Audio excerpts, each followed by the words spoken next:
All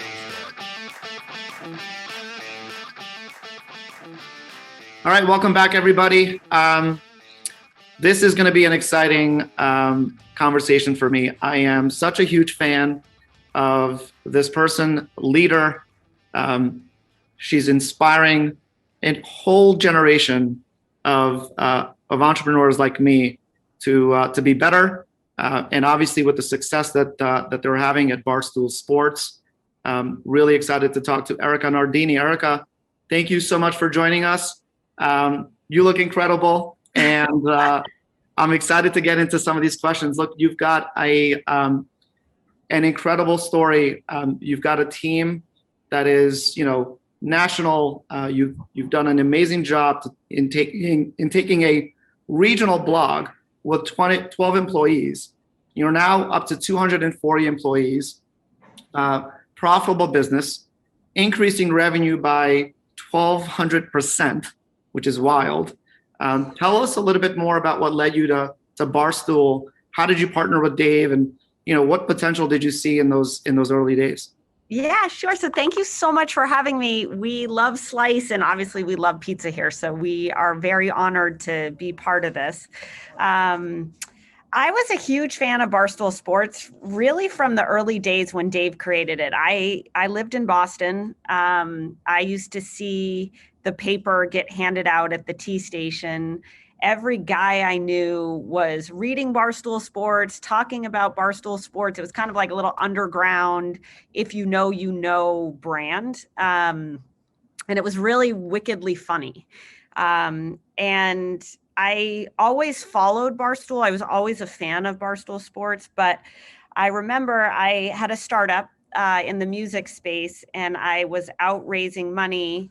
And I had this vision that we could build a business that we could connect artists with their fans. And it was a startup, and it was kind of failing, and it was hard. And we're out raising money, and I had modeled so much of it on Barstool Sports.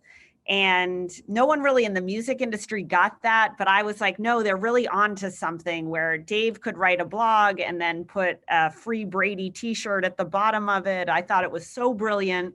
Yep. And I thought Justin Bieber should do the same thing. And we went to raise money, and the Chernin Group, I was in Los Angeles, and the Chernin Group said, hey, we just bought a majority stake in this company you've never heard of, and it's called Barstool Sports. And I was like, oh, I've, not to swear, fucking heard of Barstool Sports. I pulled out the app. I was like, here's everything Barstool Sports is doing right. Here's what I love about it. Here's what's so interesting. And this is the worst piece of technology I've ever seen. Like, here's everything that I think they could build on. And I left the meeting really jealous, because I was a woman. I didn't come from sports. I didn't have an MBA. I didn't have any of I wasn't like a business school guy that I thought that they would be looking for. And I knew that they were going to find a CEO, and I just wished it could be me. And long story short, I met Dave probably 6 months later through a mutual friend, and we hit it off immediately. He had been through, I think, about 70 people for the job, 70 guys. And we were meant to be. So the rest is kind of history, but that's how I got here.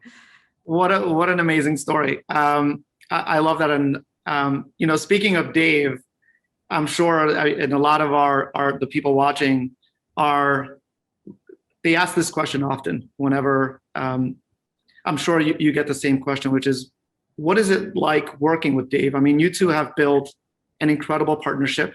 Can you share more details around, what makes that partnership so successful? And it is incredibly successful. Yeah, we're really lucky. I love working with Dave. I have truly never loved working with someone the way I love working with Dave Portnoy. Dave Portnoy is genius. He is a unicorn.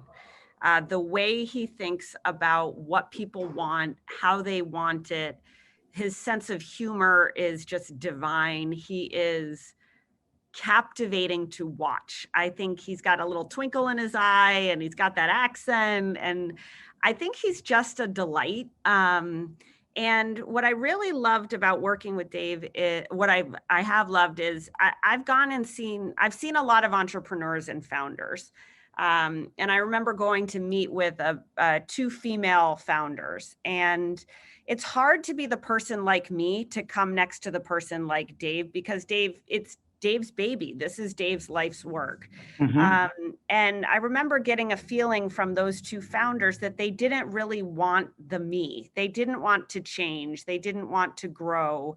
They didn't want to do something they haven't done before. And what I've really loved about Dave is we are true partners. Dave knows what Dave does well.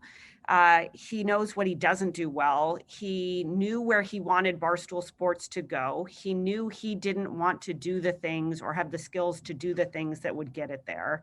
And like any good partnership, I think you bring out the best in one another. And I learn from him every day. I think he learns back from me. I think we trust one another implicitly. We talk all the time, or we can go days without talking and everything's okay. So I think we just really support one another, and we're really committed to this thing we love called Barstool Sports, and making sure that it can be as big as it can be.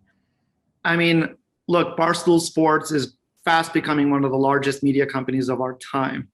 And you've managed to build this amazing company leveraging great content, social media, merchandise, and more. And there's so many other things, ahead. Mm-hmm. What are some of the lessons that some of our pizzeria partners watching today can learn from the success of Barstool Sports and your success? Yeah, I mean, we learn from our pizza places every day. So one bite is just a glimpse into some of the best, funniest, weirdest companies in America. We kind of think about ourselves as a mom and pop operation a little bit. Like, it's weird for you to say that we're going to be one of the biggest media companies. I agree with that. I think we are. We screw up every day. Like, literally, I would describe us as like, we just mess up our way to success. I think some of the things is we will try anything. We're not afraid to look stupid or to take risk.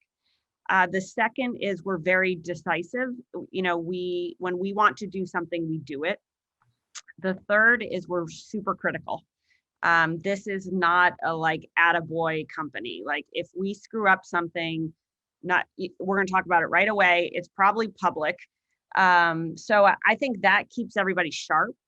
And then the other thing is just this like true unwavering commitment to what we think the brand represents and what we want our customer or our fan to experience. I'll give you an example. Like, we're running a golf tournament right now called the Barstool Classic, which is basically like America's member guest. Like, we don't think that golf tournaments have to be ritzy or you have to belong to a country club. Like, we want to make it fun for everyone. We're trying to do that in the middle of a pandemic. It's hard. We're doing it with like 5 people. And, every day we wake up and all anybody who works on that is thinking about is like, how do we make the classic the best thing we can do? When we think about pizza reviews, how do we tell the best stories about pizza places in this country? When we're doing gambling, when we're making podcasts, like we're almost really tactical. And I think that's a big difference. I think sometimes companies get out of their skis when they become like theoretical and bigger than your britches. Like, Dave and I are taking out the trash. We're figuring out this, like, there's no job beneath anybody here. And we're also really focused on like the small things that make it great for us and for our fans. That's amazing. And I think the golf tournament, is that in Tampa? Yes, they are. Yes, they are in Tampa. Which is amazing. And so, to the point of social content, there are so many different platforms where one can spend time. So you think about podcasts, YouTube shows, live streams, Twitter, Instagram. Small business owners have such a limited set of time. Is there any advice you can share in terms of where businesses can invest their limited time and resources to grow an audience and develop content?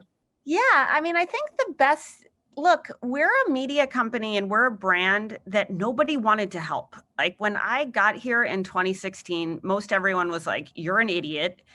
Those guys are trolls. You are committing career suicide and no one is going to help you. And it was true. That's how you know you should do it. Yeah, that's right. That's what I said. At which point they were like, no, you're really stupid. And now I'm like, I wasn't stupid. But it was actually a really great thing that nobody wanted to help us, because we had to figure out everything for ourselves and we had to make it work for us. And I think that's true if you are a small business in America, is you got to make it work for you. Like Modern Pizza is like one of my favorite pizza places in New Haven.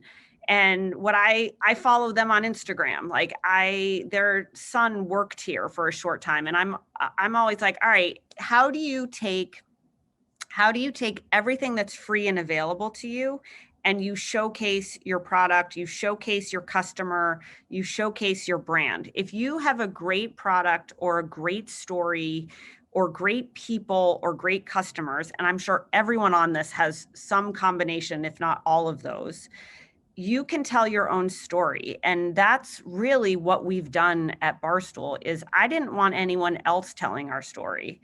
I didn't want to be dependent on what if ESPN thought we were good or not, or if Facebook thought we were okay or not. You have all of these tools available to you to just tell your story. You can do promotions, you can do giveaways, you can do discounting, or you can just share what it is about your pizza place that makes your product like so fucking good. And people like that. And that's what I would do. Like, I would get really non-traditional. I think the internet is the most amazing thing. And what's most amazing about it is if you're willing to work hard, it doesn't cost any money really to make something happen on the internet. It's such a great point. And look, we can't talk about pizza stories and pizza content without bringing up One Bite, which has been transformational for telling the stories of local businesses. And it's not only great content that millions of viewers enjoy, but it's also proven to drive business. I mean, there's been countless businesses that have been saved by Dave and some of the content that's created around One Bite. What is next for One Bite? What is next for that franchise?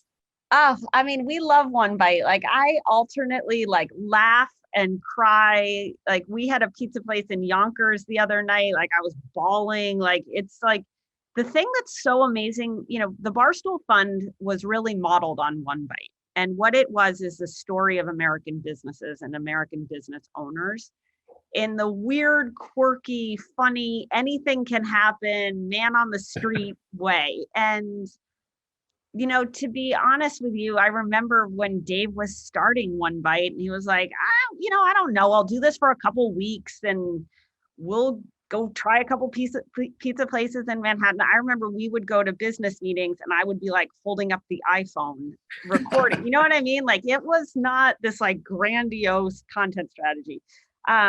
We love the One Bite app. We love our partnership with you guys and Slice.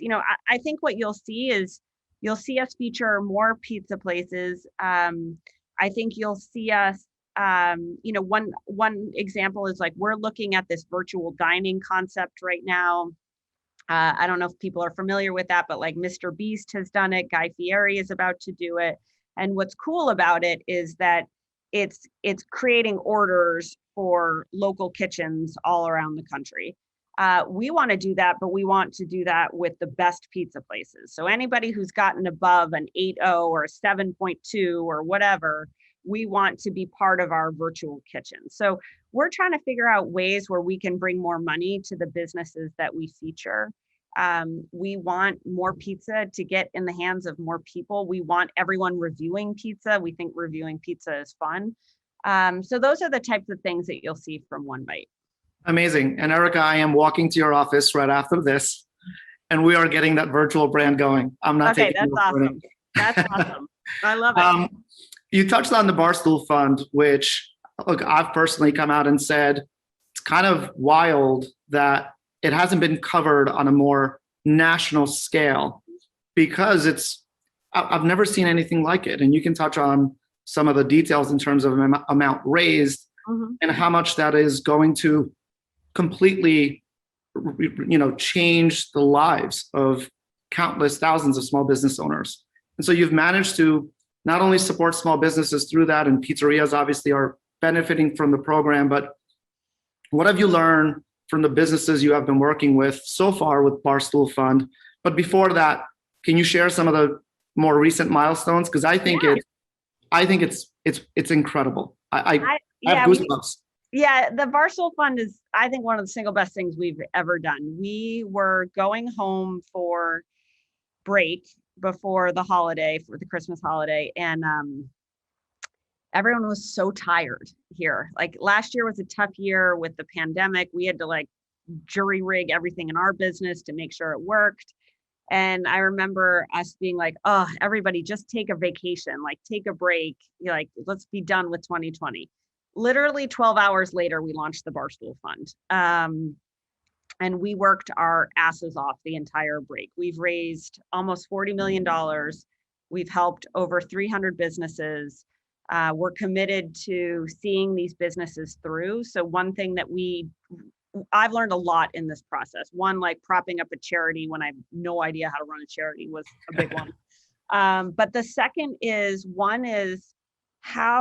what really made Dave and I very angry is that what was happening with small business owners and restaurants in particular is that they were just getting jerked around, and they were so creative about like, okay, outdoor dining, limited capacity, we're going to change this, we're going to change that. And they were so creative, like truly geniusly, earnestly creative about saving in many cases, their family business and their livelihoods and their life work. And it just breaks your heart to see just the lack of support from a local government level, from a federal government level, the lack of clarity. What we talked to a local business owner in LA, and they made an outdoor patio. They invested $20,000 to make an outdoor patio. Then outdoor dining was banned. And it's like, it just was just such bullshit. So what we really learned and were inspired by was just how hard small businesses were working to make it work. And the second thing that we felt that no one was doing was to put a face on the impact of small business. Like I can remember it was Christmas. I was sobbing at literally with my family because we were featuring a dry cleaner in Chicago, and just watching the proprietor of the business, know that he could make it another 6 months. Like they weren't going to make it past the week. So it's been really inspiring. I think the other thing is that small businesses are what creates stories and fabric and culture. And what I worry about is that, when Starbucks is allowed to be open and your local coffee shop isn't, or Domino's is allowed to operate and your local pizza shop isn't, that's bad for your community. That's bad for culture. That's bad for life. And I think that being able to have small business owners trust us to tell their story and to see the reaction and to see the energy, I think that's really what was the game changer. And we're really committed to seeing these businesses through. Speaking of a pizza place, like we got the most like unbelievable note yesterday. I'm obsessed with New Haven pizza, but from Sally's. And it's like the Sally's guys wrote us this letter and were like, you helped change our life by featuring Sally's, and Sally's obviously got a phenomenal review. They donated money to the Barstool Fund. They took all of their sales from Super Bowl weekend, which is a crazy big weekend. Yep. They're like, we're giving it to the Barstool Fund. So the other thing that's just so awesome is that these are great people who will also help one another. We had a restaurant write us the other day, and they were like, you know what, we're good. We can make it. We got a PPP loan. We don't want any more help because we want you to help another business. So I think the Barstool Fund, it gives me chills every time I talk about it. I just think it is an incredible showcase of what makes this country so great. And I don't really give a shit that nobody gives us credit for it. Nobody's ever going to give us credit. We're not in it for the credit. Yep. What I really care about is that businesses that should survive, and we can't help every business we would like to because we don't have enough money, but that businesses get a chance to thrive. Well said. It resonates with me. And again, thank you for all that you've done across the board with that fund. And some of those stories are awesome. We actually have time for one last question, and this one's going to come from the audience. Okay. And this one's coming from James G. And he asks, we are a 30-year-old pizzeria in a college town that is now emptied from the virus. So when new students are finally coming back to the campus, how do we reintroduce ourselves? That's a great question. James should DM me because we might have like a college program in that town, and I'd be happy to help. So what I would do is, look, I think college kids are going to be so fired up to go out and to do things and be places. If you have, I would put flyers in every dorm. I would hire a bunch of kids on campus or give out free pizza on opening weekend or whatever the back to school weekend would be. I would get in, I would find ways to advertise locally. And I don't mean like spend a lot of money or be traditional. What I'm saying is, whatever the college is, find a way to plaster that college with your brand. I'll give you an example. When I was launching, we bought a Southern merch brand in 2016. And I was having the same problem. I was like, kids are going back to school and I don't know how to get this brand to be something people want. So I was like, I know what I'm going to do. I'm going to hire pretty girls and a tent and a DJ, and I'm going to give out free t-shirts for 1 hour in front of the frats on Saturday afternoon. That might not be the strategy that works for you, but stuff like that, I think makes a difference in people. Who doesn't want to eat a slice of pizza? Like, everybody will eat a slice of pizza. So long as you can get in front of people, and you can be creative. It didn't cost, I didn't have any money at Barstool then. Like we hardly had any money in the bank. So it was like, I had to figure out how to I paid the girl $200 and like I paid a DJ $50 and that was it. So things like that I think can work. Amazing. So helpful. Thank you so much again, Erika. This has been awesome. Thank you for your time, and some of the knowledge that you're sharing with our audience is going to go a long way. But wishing you the best, and I will be coming to your office knocking on your door. Okay, great. I can't wait. Thank you guys so much. Thank you. Later.